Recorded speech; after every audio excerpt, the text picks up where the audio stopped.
Olá pessoal, nós vamos ver nesse vídeo como fazer análise gráfica em gráficos lineares. Nós vamos trabalhar aqui com dois métodos de análise. O primeiro deles eu chamei de método manual. Esse método fornece para a gente um ajuste aproximado e ele é mais comum quando se faz um gráfico então à mão em papel milimetrado. E o outro método é chamado de regressão linear. Ele utiliza então um algoritmo matemático que vai fornecer para a gente a melhor reta de ajuste. Em relação à análise gráfica manual, nesse método o que nós fazemos então é desenhar um gráfico, pode ser em papel milimetrado, por exemplo. Você vai lá, como nesse exemplo aqui, você coloca os seus pontos experimentais em um gráfico e daí depois você utiliza então uma régua para fazer o traçado de uma reta de ajuste, onde esse ajuste significa a gente fazer uma reta que indique a tendência dos pontos experimentais. Como está escrito aqui, né, você deve fazer uma média, tentando minimizar a distância entre a reta desenhada, né, reta de ajuste, e os pontos experimentais. Nunca se deve desenhar, por exemplo, várias retas, né, ligando os pontos aqui, ou mesmo fazer uma curva suave, né, que vá interpolando. A nossa ideia é fazer simplesmente uma reta que vai então mostrar a tendência dos pontos experimentais. Eventualmente, essa reta que nós desenhamos, ela não passa sobre ponto algum que você desenhou. E um outro erro que é bastante comum é a pessoa, por exemplo, colocar a reta sobre o primeiro ponto e traçar uma reta ligando o primeiro até o último ponto. Em geral, essa não é a melhor reta de ajuste. E nesse método, o que nós vamos fazer então vai ser escolher dois pontos sobre essa reta que foi desenhada e nós vamos utilizar esses pontos para fazer o cálculo dos coeficientes linear A' e coeficiente angular B' da reta de ajuste. Então aqui, por exemplo, nesse exemplo que eu coloquei, nós temos então aqui os dois pontos foram desenhados, eu chamei aqui de ponto P1 e ponto P2. E a partir desse momento, quando nós escolhemos dois pontos aqui sobre a reta, nós vamos utilizar somente esses pontos para nós fazermos o cálculo dos coeficientes. Em geral, o que eu faço aqui é escolher um ponto mais ou menos na parte inicial do gráfico, o ponto P1, e um ponto mais para a parte final do gráfico, para o ponto P2. E eu costumo pegar, por exemplo, um ponto que seja fácil de ler em uma das coordenadas, por exemplo, ele caia sobre uma das marcas de escala sobre o eixo X, você anota esse valor e daí você lê o valor de Y correspondente e faz a mesma coisa para o ponto P2. E depois de você ter então esses dois pontos P1 e P2, você vai calcular o coeficiente angular B' através dessa relação ΔY dividido por ΔX, onde esse delta significa a variação. Então, ΔY vai ser o valor de Y2 menos o valor de Y1 dividido por ΔX, que vai ser o valor de X2 menos o valor de X1. Você substitui isso aqui e dessa maneira, de maneira simples e rápida, você calcula uma boa estimativa do coeficiente angular B'. E para você calcular o coeficiente A', o coeficiente linear, você vai pegar um dos pontos, P1 ou P2. Nesse exemplo eu peguei o P1 e você vai substituir então nessa relação da reta y1 igual a A' mais B' x', os pontos x1 e y1. Certo? Você substitui aqui então e você utiliza o B' que foi calculado no passo anterior. E com isso você calcula o coeficiente A'. Esse método de medida, apesar de ser aproximado, como eu já falei, se você fizer ele com cuidado, você obtém um bom resultado aqui para os coeficientes. Agora, quando você tem uma grande dispersão dos dados experimentais, pode ficar mais evidente a dificuldade, né, de você traçar uma melhor reta, uma reta de ajuste simplesmente à mão, né? Então, para a gente tirar essa ambiguidade no traçado da melhor reta, o que nós podemos fazer é utilizar esse método que é chamado então de regressão linear ou método dos mínimos quadrados. Esse nome já vai ficar evidente logo adiante. Nesse método, nós vamos pegar então o conjunto de pontos experimentais, xi, yi, e utilizar eles para alimentar então um algoritmo matemático que vai fazer com que a gente calcule a melhor reta de ajuste. Isso significa o melhor A e o melhor B, que vão fazer então com que a gente tenha uma boa reta de ajuste para esses pontos. Para a gente fazer isso, vamos pegar esse gráfico aqui de exemplo aqui. Quando nós olhamos aqui, tem os eixos, os pontos experimentais, nós poderíamos, em princípio, pensar num método onde nós podemos desenhar uma reta e se a gente considerar, por exemplo, positiva uma distância aqui entre a reta e o ponto experimental, quando ele está acima da reta. E o que está abaixo da reta nós poderíamos considerar negativo. Nós poderíamos somar essas distâncias e zerar esse valor, Você tem valores positivos anulados por valores positivos, você poderia zerar. O problema de fazer esse método é que ele não tem uma só solução. Existem retas que nós podemos desenhar que têm valores positivos bastante altos e valores negativos altos também, de maneira que a gente zera a nossa relação, mas ela certamente não é uma reta que representa a tendência dos pontos. Para a gente achar uma solução que seja unívoca, você somente tem uma solução, o que se faz é não somar as distâncias, mas somar as distâncias ao quadrado. É daí que vem o nome de mínimos quadrados. Como o quadrado da distância sempre é um valor positivo, quando nós somamos essas distâncias ao quadrado, o que nós fazemos é isso que está colocado aqui nessa relação.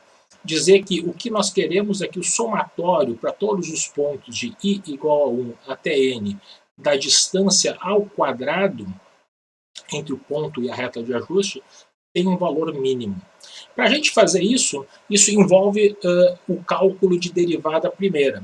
Mas se vocês querem saber como isso é obtido, cliquem aqui no link aqui abaixo, que daí eu mostro para vocês como é que a gente utiliza esse critério então de minimização para nós calcularmos qual é a condição para que você tenha esse mínimo aqui. O resultado que nós obtemos com isso é isso que está escrito aqui. Essas são as equações que nós podemos então utilizar para calcular o valor do coeficiente angular B e do coeficiente linear A. Essas relações aqui são um pouco grandes aqui, Vocês não precisam decorar essas fórmulas. E, de fato, elas são muito mais simples do que parece. Para a gente fazer os cálculos tanto de B quanto de A, nós precisamos somente de 4 somatórios, que são esses que estão aqui abaixo. Ou seja, o somatório de todos os valores de x, o somatório de todos os valores de x ao quadrado, o somatório do produto de x e yi para cada par de dados experimentais e o somatório de todos os y. Então, quando nós temos o conjunto de pontos experimentais, é calcular esses 4 somatórios e você consegue calcular o valor preciso, exato, para os coeficientes A e B. Para a gente mostrar um exemplo de como fazer esse cálculo, vamos pegar esse exemplo que está aqui.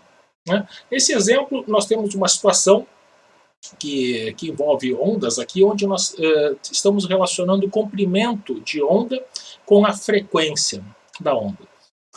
A relação teórica é esta aqui, comprimento de onda lambda é igual a velocidade dividido pela frequência. E esse exemplo aqui, eu vou utilizar ele para duas coisas. Primeiro, para mostrar como nós podemos, então, aplicar essas relações da regressão linear.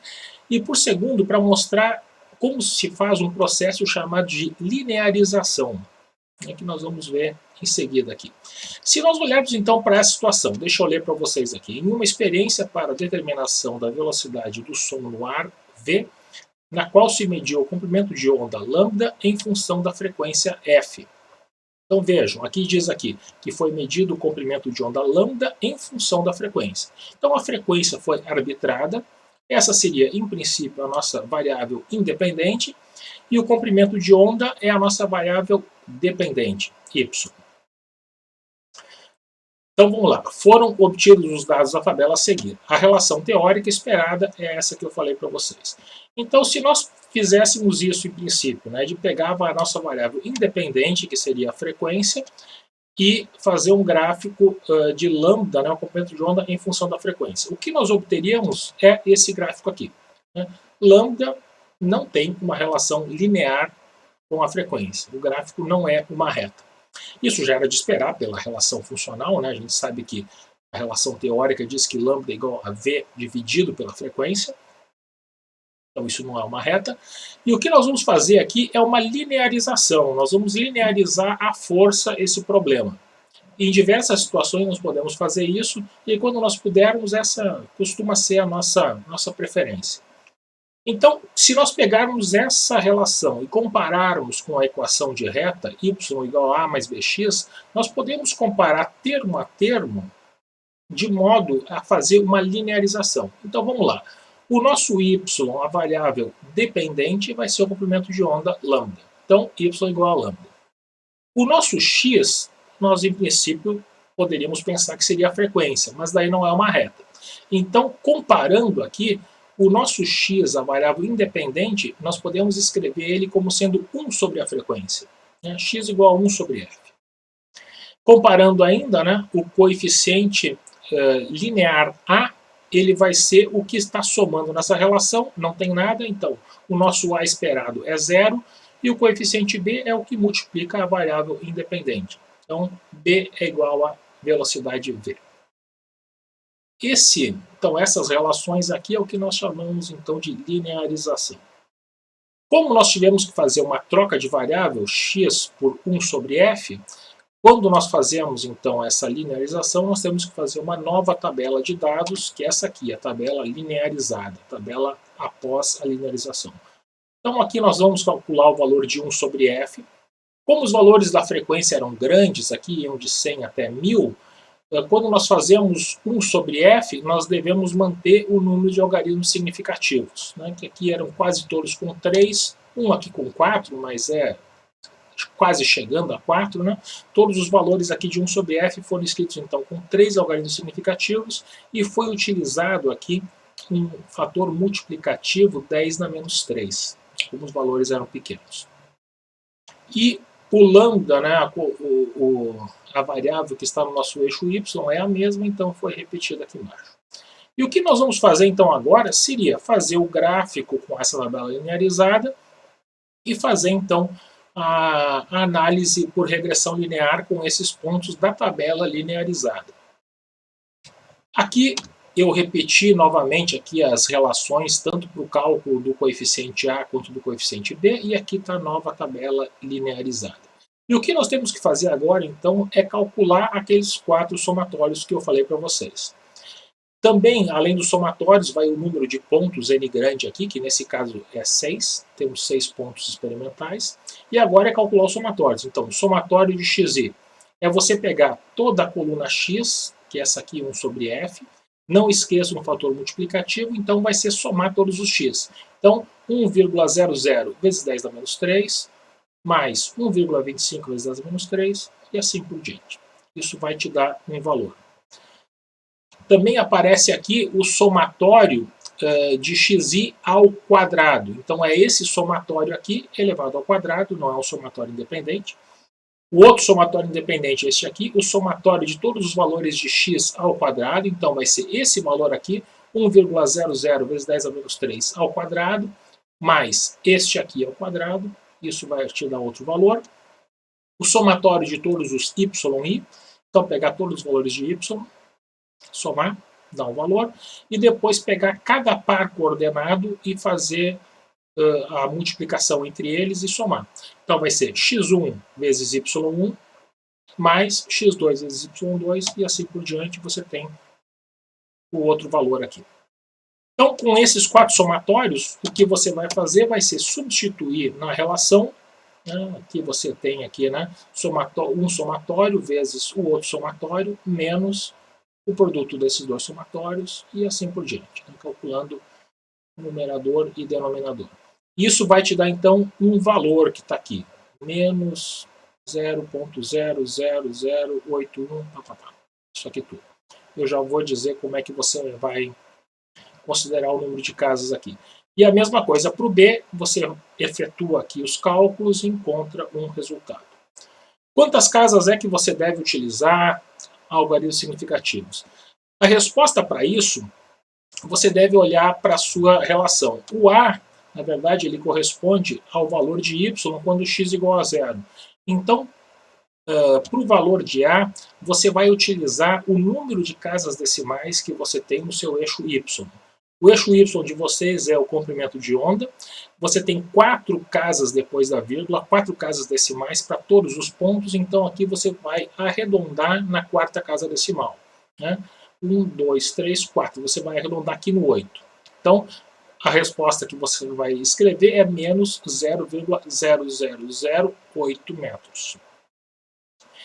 E em relação ao B, o B a gente já viu antes que ele é ΔY por ΔX, então ele vai ser uma divisão, né, entre valores de Y e X. Então, para esse caso aqui, você vai utilizar um número de algarismos significativos na sua tabela. Quando você olha aqui, Y tem 4 algarismos significativos, alguns com 5. E X você tem 3 algarismos significativos para todos os valores. Então vai de 3 até 5, a maior parte tem 3 ou 4 algarismos significativos. Então você poderia utilizar, se você for mais conservador no erro, pode usar 3 algarismos significativos para B, ou pode usar 4, que é a média aqui do que você tem na sua tabela. 5 já é exagerado. Então 3 ou 4 aqui nesse caso. Então nós poderíamos escrever aqui 345, arredondando aqui, metros por segundo, ou também você pode escrever 345,2 metros por segundo. Os dois valores são aceitos. E bom, então você já tem os valores de A e B para escrever a melhor reta. Então nós podemos escrever, a nossa melhor reta seria isso aqui, y igual a menos 0,0008 mais 345,2x. Aqui eu até coloquei com 4 algarismos significativos aqui o valor de B. E se nós tínhamos desenhado anteriormente então, os pontos experimentais em papel milimetrado, agora nós podemos, com o cálculo da melhor reta, desenhar a melhor reta nesse mesmo papel. Para fazer isso, nós vamos pegar 2 pontos arbitrários. O que eu costumo fazer é pegar um ponto mais ou menos no início aqui do gráfico e o outro mais no final. E daí você vai arbitrar um x, né, um x arbitrário aqui, e você introduz na relação. Com o valor de A e B calculado, você calcula o Y. E daí, com isso, você vai desenhar um primeiro ponto para a melhor reta e depois você pega um outro ponto de X, né? E daí você calcula o seu Y correspondente. Então, né, você vai utilizar a reta de ajuste que você calculou, os coeficientes A e B, você arbitra o valor de x, calcula o y correspondente, faz isso para 2 pontos, e daí você pega uma régua e liga os 2 pontos, né, que você calculou. Com isso você tem a melhor reta de ajuste desenhada no seu gráfico. Então esse método de regressão linear ele é bastante simples, ele é analítico de fato, ele é um método que sempre converge, você sempre tem uma solução, desde que você tenha 2 pontos ou mais. E então você pode fazer esse cálculo à mão, como nós fizemos. É claro, né, que fazendo o cálculo à mão você tem a chance de errar, você tem diversos cálculos para fazer, diversas operações, e nós sugerimos que você utilize algum método para automatizar isso. Você pode até inclusive utilizar um aplicativo para smartphone que vai te dar exatamente o mesmo resultado, né, que se você fizer o cálculo à mão.